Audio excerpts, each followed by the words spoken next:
ইসলামী আন্দোলন বাংলাদেশ গতকাল ঢাকায় বেশ বড় একটা মহাসমাবেশ করেছে। বেশ বড়। অবশ্যই এটা একটু বলে রাখা ভালো, ইসলামী আন্দোলনের বড় মহাসমাবেশ খুব অভাবনীয় ঘটনা না, এবং কেউ কোনো অঙ্ক মেলাতে চাইলে মেলাতেও পারবেন। শেখ হাসিনার সময়ে যখন কাউকে একটা সময় অলমোস্ট কোনো সমাবেশ করতে দেওয়া হতো না, তখন ইসলামী আন্দোলন এই সোহরাওয়ার্দী দিতে খুব বড় বড় মহাসমাবেশ করেছেন। এবং তাদের প্রধান যেহেতু একজন পীর, তাদের অনুসারী আছে প্রচুর, সেই অনুসারীরা খুবই সিরিয়াসলি এসব প্রোগ্রামে যোগ দেন। শুধু তাই না, বাংলাদেশের বেশ কিছু জায়গায় তাদের উল্লেখযোগ্য পরিমাণ ভোটও আছে। মাঝে মাঝে নির্বাচনে আমরা এটা দেখেছি। এটাও একটু বলে রাখা ভালো, শেখ হাসিনার সময় বিভিন্ন স্থানীয় সরকার নির্বাচনও যখন সবাই অ্যাভয়েড করেছিল, তখন ইসলামী আন্দোলন সেই নির্বাচনগুলোতে অংশগ্রহণ করেছে। সুতরাং তাদের কিছু ভোটের পরিস্থিতি আমরা দেখেছি। আমরা জানি না, বরিশাল নির্বাচনে তাদের একজন খুবই গুরুত্বপূর্ণ নেতা আহত হয়েছিলেন, রক্তাক্ত হয়েছেন, তারপর তারা নির্বাচনের ধারা থেকে বেরিয়ে আসে, এবং সে কারণেই বোধ করি 24-এর নির্বাচনে তাদের পার্টিসিপেট করা হয় নাই। যাই হোক, সেই সমাবেশ ঘিরে বেশ আগ্রহ ছিল এবং গুরুত্বপূর্ণ একটা আলাপ ছড়িয়ে পড়েছে। সেটা হলো একটা বিরোধী মোর্চা কি তৈরি হচ্ছে বিএনপির বিরুদ্ধে আগামী নির্বাচনকে সামনে রেখে। এই প্রশ্নটা জবাব দেওয়ার চেষ্টা করব। আর কারা কারা গেলেন, কি কি বলেছেন, মোটা দাগে আমরা একটু দেখতে চাই। এইটা মানে টাইটেল করা হয়েছে সংস্কার বিচার। এগুলো তো আছেই। সংখ্যানুপাতিক ভোট বা নির্বাচনের দাবি, তার মানে প্রধান যে হেডলাইন তাদের টাইটেলে, তার মধ্যে সংখ্যানুপাতিক নির্বাচনের আলাপ এসছে। এবং এই সমাবেশ থেকে তারা 16 দফা একটা ঘোষণা করেছেন। আমি সবগুলো বলতে যাচ্ছি না। এর মধ্যে একটা দফায় তারা বলছেন পার্লামেন্টের নিম্নকক্ষ উচ্চকক্ষ উভয় জায়গায় তারা সংখ্যানুপাতিক নির্বাচন চান।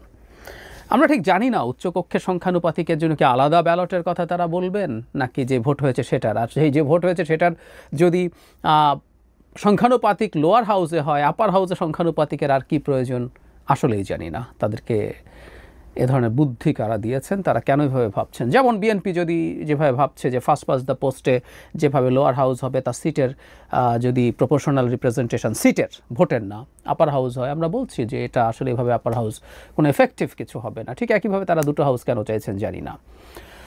তারা আরও অনেক কথাবার্তা বলেছেন, বিএনপিকে ইঙ্গিত করে এই ধরনের দল যাতে ক্ষমতায় আসতে না পারে সেটার জন্য সবাইকে সতর্ক থাকতে বলেছেন।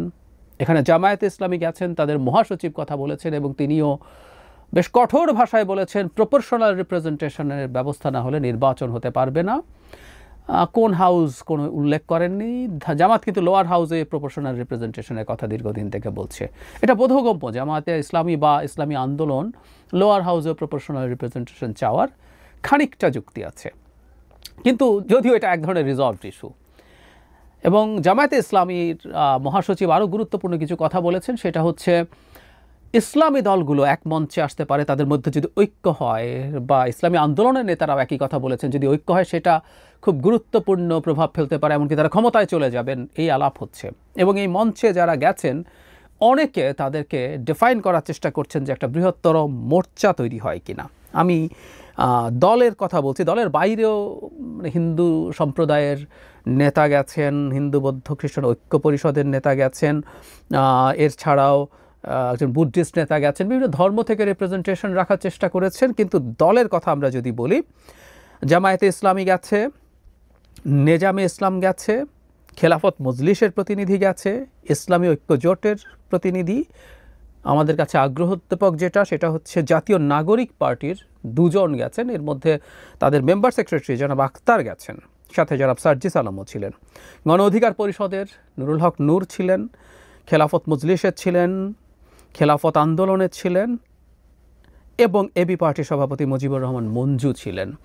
সো আমি খেয়াল করব যে বেশ লম্বা একটা স্পেকট্রাম আছে। মূলত ইসলামী দল, তার বাইরে আছে গণ অধিকার পরিষদ, এবি পার্টি, এনসিপি, এই 3টা একসাথে। এবং এখানে সবচেয়ে বড় শক্তি থাকাদের মধ্যে জামায়াতে ইসলামী। আমি আসবো আসলে এটা একটা পটেনশিয়াল বিরোধী মোর্চা কিনা সেই আলোচনায়। তার আগে প্রপোর্শনাল রিপ্রেজেন্টেশন নিয়ে লোয়ার হাউসের আলোচনা সম্ভবত এখন আর না হওয়াই উচিত। কারণ হলো আমাদের যে কনস্টিটিউশনাল রিফর্মস কমিশন রিপোর্ট দিয়েছে, সেখানে লোয়ার হাউসের ক্ষেত্রে কোনোভাবেই এটা তারা সুপারিশেই রাখেননি, এবং ঐক্যমত্য কমিশনের আলোচনায়ও আসলে এটার এক ধরনের ঐক্যমত্য হয়েছে যে লোয়ার হাউসে না আপার হাউসের প্রপোর্শনাল রিপ্রেজেন্টেশন, যে ভোটটা হবে সেটারই পপুলার ভোটের প্রপোর্শনাল রিপ্রেজেন্টেশন হবে, এই আলাপটা হয়েছে। কিন্তু এখন নতুন করে লোয়ার হাউস চাওয়া হচ্ছে। এই আলাপ কেন সেটা বলতেই পারি আমরা। সেটা হচ্ছে এরকম যে একটা হতে পারে এরকম যে লোয়ার হাউসেরও চাপ দেয় যাতে আপার হাউসটা মেনে নেয়, কুড বি। আর আমি বলেছিলাম যে দুইটা দল, বিশেষ করে জামায়াতে ইসলামী এবং ইসলামী আন্দোলন, আমি অন্যগুলোর কথা বলছি না, আমরা গ্রোসলি যদি ধরি 1% ভোটও যদি কেউ পায়, ইসলামী আন্দোলন 1% ভোট পাওয়ার সম্ভাবনা আছে, বা তার চেয়ে বেশিও পেতে পারে, আমরা কম করেই ধরি 1% যদি ভোট পায়, খুব সম্ভাবনা আছে বেশিরভাগ ক্ষেত্রেই তারা কোনো সিটেই জিতবেন না, কিন্তু প্রপোর্শনাল রিপ্রেজেন্টেশন লোয়ার হাউসে হলে 3টা সিট তারা পাবেন। আবার জামায়াতে ইসলামীর ভোট যত হোক, সে যত সিট পাবে তার চেয়ে বেশি সিট পাবে। যদি খুব বাড়িয়ে ধরি 8 বা 10%ও যদি ধরি তার ভোট, মানে পপুলার ভোট 10%ও যদি হয়, জামায়াতে আমার ধারণা সিট 15টা পাবে এমনি, যদি ফার্স্ট পাস দ্য পোস্ট হয় সর্বোচ্চ, বাড়িয়ে ধরলে 20টা পাবে। এগুলো আমার একদম ব্যক্তিগত প্রেডিকশন, আপনারা অনেক কিছুই ভাবতে পারেন জামাত 70-80 সিট পেয়ে যাবে, এটা কেউ মনে করেন, আমি মনে করি না। কিন্তু প্রপোর্শনাল রিপ্রেজেন্টেশন যদি তাদের 10% পপুলার ভোট হয় তাহলে কিন্তু তারা 30টা সিট পাবে। সো এদের এক ধরনের চাওয়ার কারণ আছে। কিন্তু কেন আমরা প্রপোর্শনাল রিপ্রেজেন্টেশন চাই না লোয়ার হাউসে, এটা নিয়ে বহু এন্তার আলাপ হয়েছে, আমরা বহুবার বলেছি যে এতে আদৌ কোনো স্টেবল গভর্নমেন্ট তৈরি হবে না। সেজন্য আমরা একটা হাইব্রিড সিস্টেমের কথা বলছিলাম, লোয়ার হাউসে এটা, আপার হাউসে যদি আমরা প্রপোর্শনাল রিপ্রেজেন্টেশন দিই তাহলে যারা ভোট পাচ্ছেন কিন্তু সিট পাচ্ছেন না তারা সেখানে পুষিয়ে যাবে। কিন্তু এই নতুন করে আবার লোয়ার হাউসের এই আলাপটা তোলা সন্দেহ তৈরি করে, একটা কেওস লাগানোর চেষ্টা, একটা সেটেলড ইস্যু। আমি বলছি না এটা ফরএভার সেটেলড, কিন্তু এবারকার জন্য, এই মুহূর্তের জন্য এটা সেটেলড ইস্যু ছিল, কিন্তু এটাকে আবার খুঁচিয়ে বাইরে আনা হচ্ছে।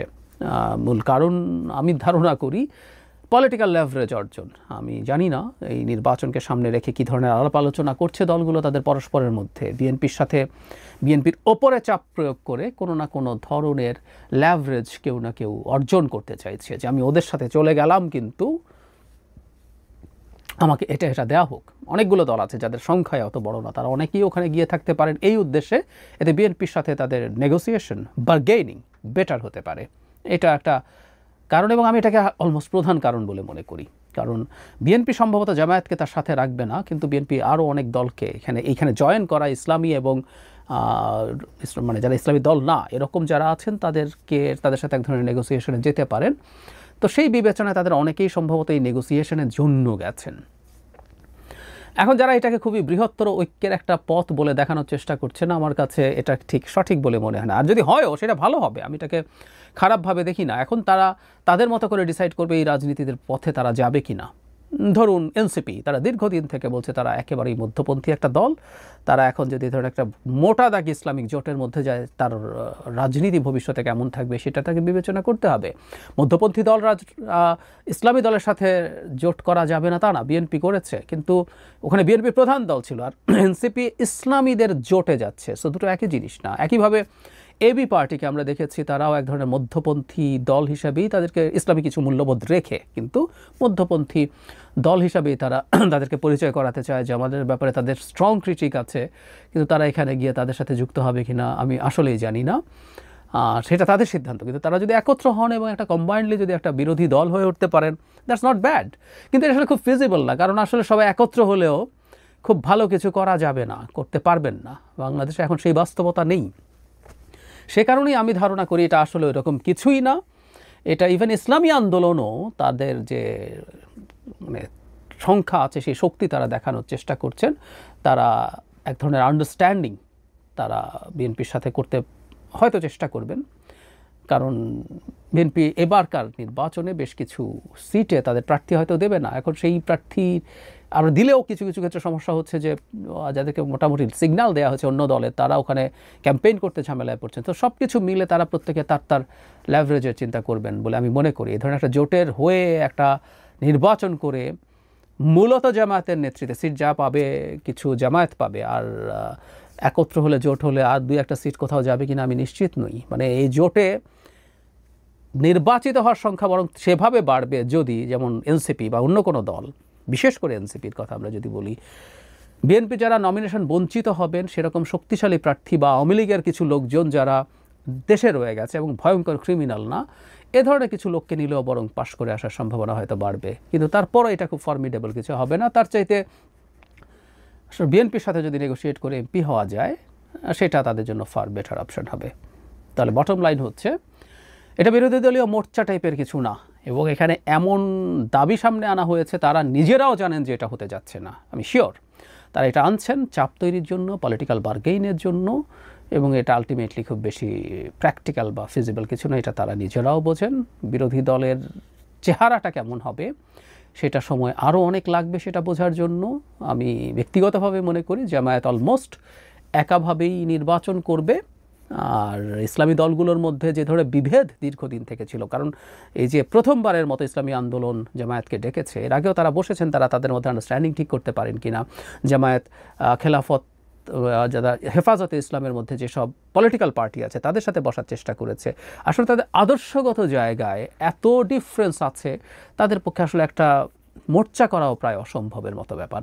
আমি একদিন এটা নিয়ে বিস্তারিত আলোচনা করব একটা টকশোতে রিসেন্টলি, এই ইসলাম নিয়ে। মানে ওখানে একজন আলোচক ইসলামের ডেফিনেশন, ইসলামের ব্যাখ্যা একটাই না অনেক। এই যে একটাই না অনেক, এটা সত্য। এটা সত্য হবার কারণেই তাদের মধ্যে পারস্পরিক দ্বন্দ্ব, মাঝে মাঝে এমনকি শত্রুতার পর্যায়ে চলে গেছে। সুতরাং বাংলাদেশে একটা কম্বাইন্ড ইসলামিক মোর্চাও হবে, আমি সেই আশাও দেখি না। দিনের শেষে জামায়াত অলমোস্ট একা নির্বাচন করবে, তার সাথে আর খুব বেশি কেউ থাকবে বলে মনে হয় না। বাকিরা in a way or other বিএনপির সাথে অ্যালাইন্ড হওয়ার চেষ্টা করবে। সামনের নির্বাচনী ভবিষ্যৎ সেদিকেই আছে। জাস্ট এখন এইসব নানান রকম দাবি তুলে, কেউ এই দাবি তুলছেন যে এটা করব, কেউ মানে বিশেষ করে এই যে প্রপোর্শনাল রিপ্রেজেন্টেশন লোয়ার হাউসে, কেউ নির্বাচন কমিশন মানি না, এটা দিয়ে মাঠে নামতে পারেন অথবা চাপ তৈরি করতে পারেন যে আসো একটু নেগোশিয়েট করি। প্রত্যেকে এগুলো কতগুলো বার্গেনিংয়ের চিপ তৈরি করছেন, সেটা নিয়ে তারা এগিয়ে যাচ্ছেন বলে আমি বিশ্বাস করি।